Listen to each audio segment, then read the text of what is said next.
여러분 안녕하십니까, 강신업 변호사입니다. 오늘 조희대 대법원장이 수모를 당한 거 기억하시죠? 원래 조희대 대법원장이 대법원장으로서 관례상 인사하러 나갔거든요. 오늘 법사위에서 국감이 있었습니다. 법사위에서 대법원을 국감을 할 수는 있습니다. 그러나 국감은 재판에 대한 국감이 아닙니다. 재판에 대해서는 국회라 하더라도 이래라 저래라 할 수가 없습니다. 국감의 내용은 뭐냐면 행정에 대한 것입니다. 대법원 행정에 대한 것에 대해서만 국감을 할 수 있는 것인데요. 때문에 법원 행정처장이 답변을 하면 되는 겁니다. 그런데 대법원에다가 87개나 되는 질문을 하고, 그리고 또 조희대 대법원장을 증인석에 세우려고 했습니다. 하지만 조희대 대법원장이 그건 옳지 않다라고 하면서 증인석에 서지 않았는데요. 그런 경우 보통 법원행정처장이 법사위원장한테 제안하는, 건의하는 형식을 빌어서 대법원장은 먼저 자리를 뜹니다. 그런데 추미애가 자리를 뜨지 못하도록 법사위에 잡아놨습니다. 대법원장을. 이거는 말이죠, 대법원장이 지금까지 한 번도 없었던 굴욕을 당한 겁니다. 이 국회에서, 법사위에서 그야말로 추미애라고 하는 이 망나니 같은 자가, 정치 망나니 같은 자가 사법부를 갖다가 능멸한 것입니다. 이런 일은 과거에 단 한 번도 없었던 일이고 있어서는 아니 되는 일입니다. 그럼에도 불구하고 지금 민주당의 저 작자들은 눈에 뵈는 게 없습니다.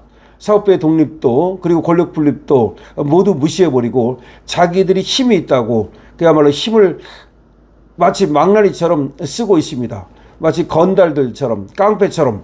저 정치는 정치가 아니라 깡패짓이라고 할 수밖에 없겠죠. 그러자 사법부 독립이 훼손된 역사적인 치욕의 날이라면서 지금 사법부가 격앙됐습니다. 지금 판사들이 말이죠, 격앙됐습니다. 자, 이렇게 되면은 지금 추미애는 자기가 이겼다고 생각할지 모르지만 추미애는 이제 사법부에게 완전히 찍힌 겁니다. 걸리기만 하면 끝이라고 볼 수도 있겠죠. 다만 사법부도 이번 기회에 말이죠, 그야말로 추상 같은 그런 판결을 통해서 정치권을 그야말로 아작을 내야 됩니다. 저런 것들이 말이죠, 법을 어겼을 때 그거를 질질 재판을 끌면서 봐준다든가, 또는 정치권에 줄을 대가지고 출세를 하려 한다든가, 이런 행태를 과감히 버려야 됩니다.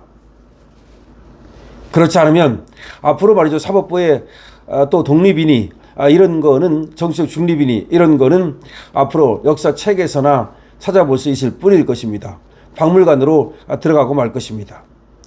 사법부 수장이 국감장에서 초유의 그 창피를 겪은 날 법원 분위기는 어땠느냐, 지금 보도가 나오고 있는데요. 대법원장이 전례 없는 수모를 당하자 사법부에서 성토가 쏟아지고 있다는 겁니다.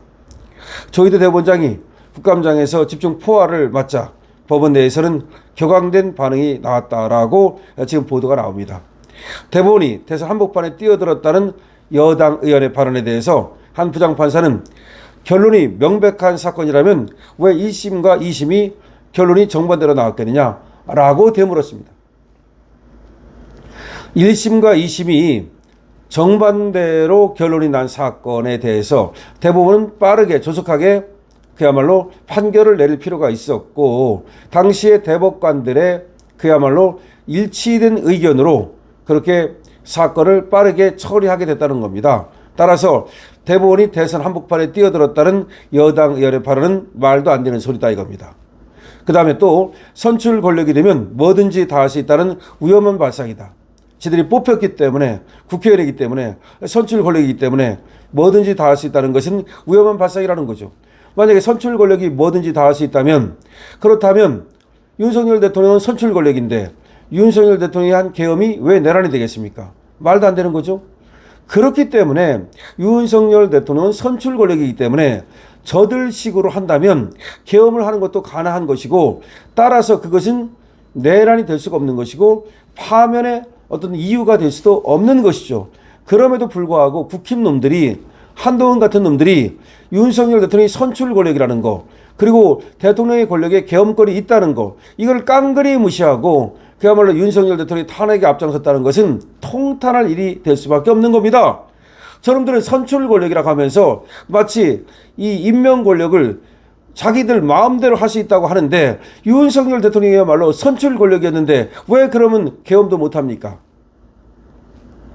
정말로 말도 안 되는 짓을 국힘에서 저 한동훈이가 저지르는 바람에 선출 권력 중에서도 최고의 선출 권력인 대통령 권력이 윤석열 대통령이 저렇게 깜빵에 갈 수밖에 없었던 겁니다.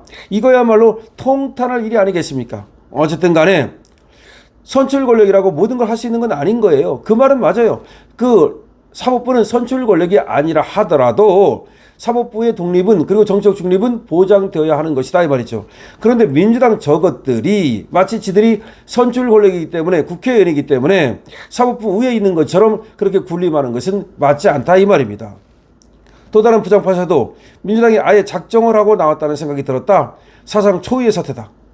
이번에 법사위에서 민주당이 아예 작정을 하고 나와서 조희대 대법원장을 완전히 능멸하고 경멸하고 무시하고 조롱하고 이거는 사상 초유의 사태다라고 부장판사가 얘기를 하고 있습니다.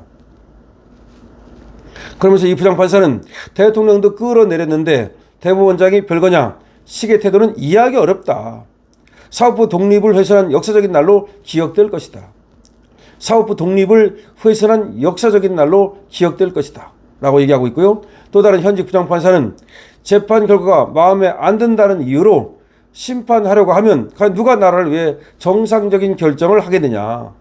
아니 재판을 했는데 그게 마음에 안 든다고 그 판사를 갖다가 그야말로 조리돌림을 한다면 누가 제대로 된 재판을 하겠는가. 입법 독재이자 삼권 분립의 완전한 무력하다. 이렇게 또 얘기를 했습니다. 그러니까 민주당이 말이죠. 저 법사위가 추미애가 완전히 입법 독재를 하는 거고 삼권 분립을 무력화시키는 것이다. 또 홍익대 법학과 교수 장용근은 또 이렇게 말합니다. 국회와 분리된 사법권은 또 하나의 축이다. 오늘 민주당 행태는 전형적으로 우연적인 절차적 정의를 무너뜨리는 일방적인 인민재판이었다. 그야말로 인민재판이다.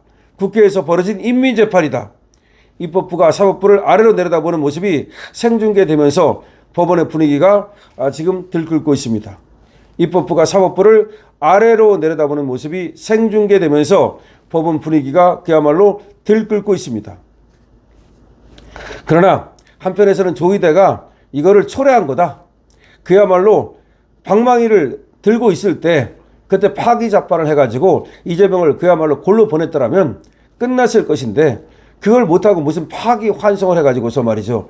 이와 같은 그야말로 창피한 이런 사태를 갖다가 사법부의 굴욕 사태를 스스로 초래했다는 점에서 그리고 또 하나 그 전에도 마찬가지입니다.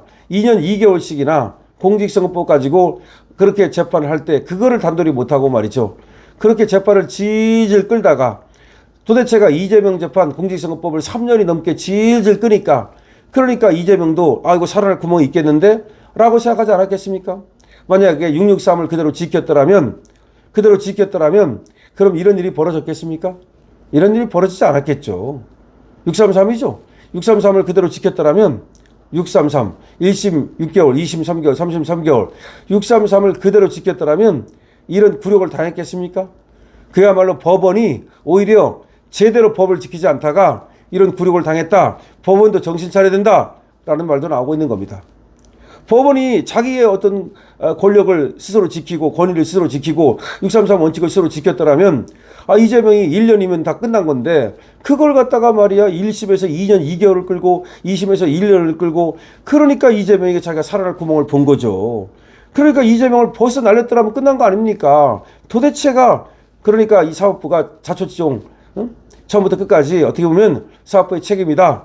이런 얘기도 나오고 있습니다. 어쨌든 간에 지금 입법부가 추미애가 조희대 대법원장을 그야말로 쫄로 보는 이런 사태가 벌어지면서 사법부가 들끓고 있다. 부장판사들이 들고 일어나고 있다. 라는 얘기를 전해드립니다. 여러분 어떻게 생각하십니까? 여러분들의 의견을 많이 주시기 바랍니다. 강신호 TV입니다. 좋아요, 구독을 부탁드립니다.